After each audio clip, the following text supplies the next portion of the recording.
Beijing शहर में एक ऐसी घटना घटने का दावा किया जाता है जिसकी वजह से आज भी देर रात लोग बसों में सफ़र करने से डरते हैं। करीब 2 दशक से भी ज़्यादा समय से रूट 375 की बस की ये कहानी सुनाई जाती रही है। ये कहानी कितनी सच्ची है साफ नहीं है, लेकिन बीजिंग के वेबसाइट समेत कई अंग्रेज़ी वेबसाइट्स पर भी ये कहानी काफ़ी वायरल है। ये आज भी पुलिस के लिए एक पहेली है। ये एक रात की रहस्यमयी कहानी है जो 14 नवंबर 1995 को घटी थी। यह कहानी चीन के बीजिंग से शुरू होती है। नवंबर का महीना था, ठंड भी काफ़ी ज़्यादा थी और बाहर कोहरा भी हो रहा था। उसी रात रूट नंबर 375 की एक बस चलती है।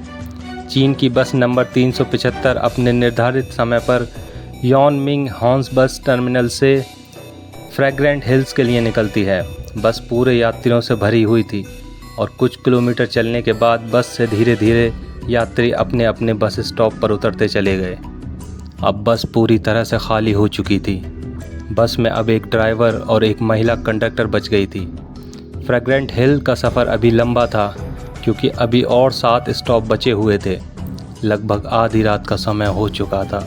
चारों ओर सन्नाटा पसरा था और जिस रास्ते से ये बस जा रही थी वह रास्ता भी गांव और जंगलों के बीच से होता हुआ जा रहा था। 1-2 स्टॉप के गुजरने के बाद बस नंबर 375 समर पैलेस के बस स्टॉप पर रुकती है। यहाँ पर एक वृद्ध महिला, एक 19 साल का लड़का और एक कपल चढ़ते हैं।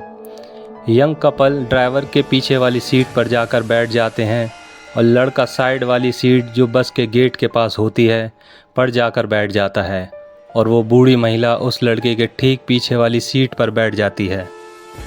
अब बस में कुल 6 लोग थे, 4 यात्री और 2 बस कर्मचारी। बस दोबारा अपनी मंजिल की ओर चल पड़ती है और बस के अंदर का माहौल बिल्कुल शांत होता है। बस जिस रास्ते से होकर जा रही थी उस रास्ते पर कहीं भी कोई इंसान नज़र नहीं आ रहा था क्योंकि बाहर कोहरा भी घना था। लगभग 4 स्टॉप गुजरने के बाद बस के ड्राइवर को 2 लोग सड़क किनारे खड़े नज़र आए।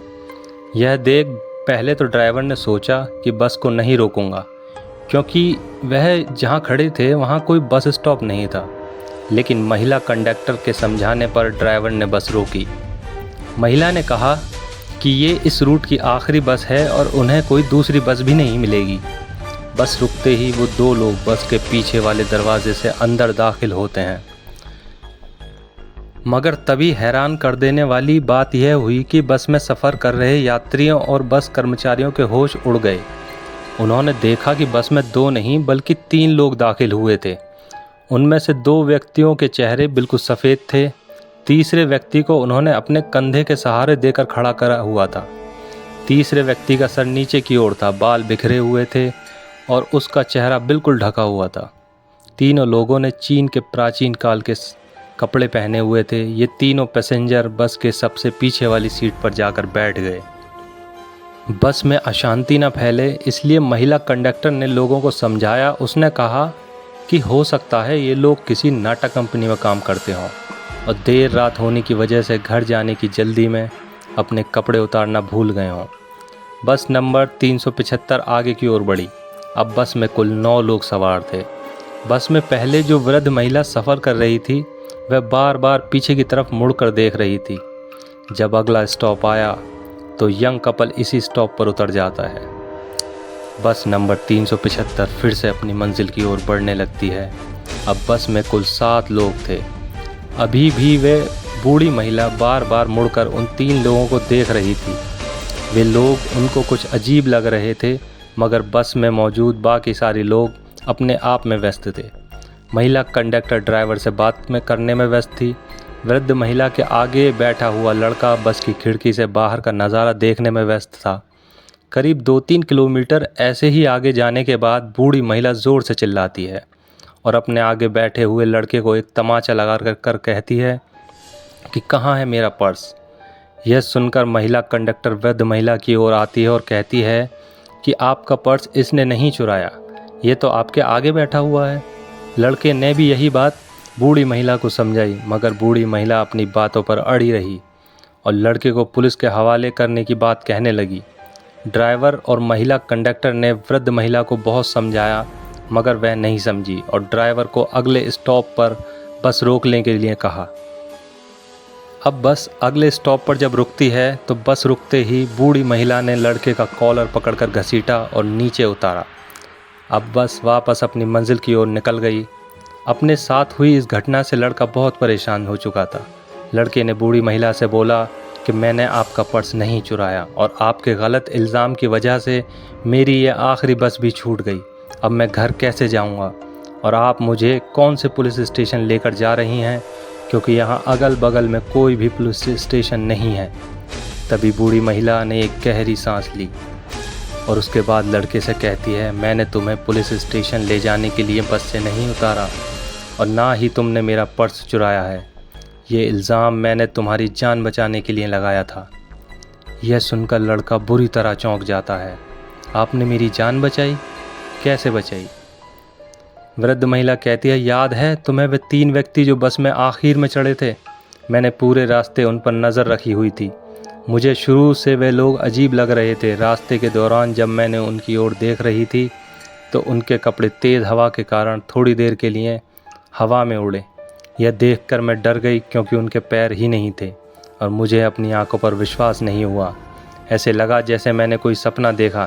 तभी तीसरे व्यक्ति का चेहरा मुझे दिखा। ये देखकर मैं समझ चुकी थी कि वो कोई इंसान नहीं है। मुझे जितना जल्दी हो सके उस बस से उतरना था और तुम्हारी भी जान बचानी थी। इसलिए मैंने अपने पर्स का झूठा इल्ज़ाम तुम्हारे ऊपर लगाया।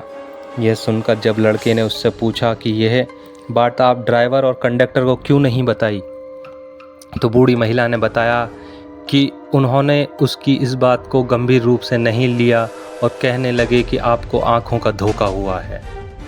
इसके बाद वह बूढ़ी महिला और लड़का तुरंत पुलिस स्टेशन जाते हैं और पुलिस कर्मचारियों को अपने साथ घटी इस घटना के बारे में बताते हैं।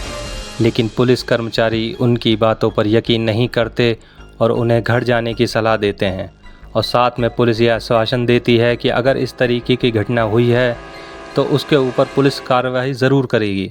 बूढ़ी महिला और लड़का अपने घर चले जाते हैं। अगले दिन सुबह 15 नवंबर को पुलिस को सूचना मिलती है कि Yong Ming Hon bus terminal से फ्रैग्रेंट हिल तक जाने वाली बस रूट नंबर 375 गायब है। वह अपने निर्धारित बस टर्मिनल तक अभी तक नहीं पहुंची। पुलिस को यह सूचना मिलने के बाद यह समझ आ गया था कि बूढ़ी महिला और वह लड़का जो कह रहे थे वह सच था।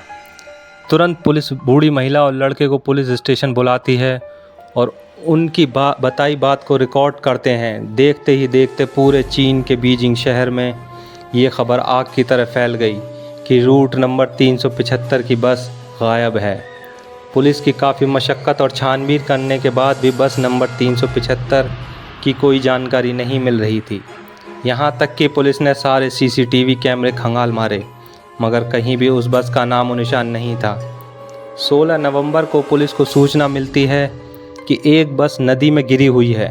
पुलिस मौके पर पहुंच जाती है और उस बस को नदी से बाहर निकालती है। पुलिस देखकर ये चौंकती है क्योंकि जो बस नदी में गिरी हुई थी वह बस नंबर 375 थी। ये बस फ्रैग्रेंट हिल से करीब 100 किलोमीटर दूर एक नदी में मिली। पुलिस क्रेन की मदद से उस बस को नदी से बाहर निकालती है। बस के अंदर कुल 2 लोग मरे हुए लोगों की लाश थी, जिसमें एक ड्राइवर और एक महिला कंडक्टर शामिल थे।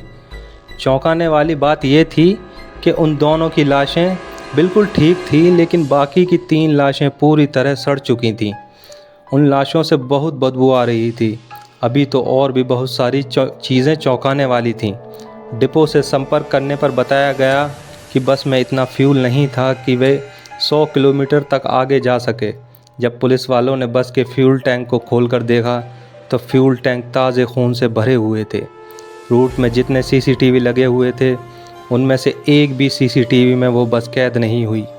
यह घटना 1995 की सबसे बड़ी घटना थी और इस घटना को ग्लोबल टाइम्स के अखबार ने अपने चैनल पर दिखाया था। बाल बाल बचे बूढ़ी महिला और उस लड़के को लोग आज भी भाग्यशाली समझने लगे। लेकिन सवाल आज भी यही है कि आखिर कौन थे वो 3 लोग? क्या वो इंसान नहीं थे? क्या वो सचमुच में भूत थे? तो दोस्तों, आप अपनी राय हमें कमेंट कर ज़रूर बताएं। प्लीज़ चैनल को सब्सक्राइब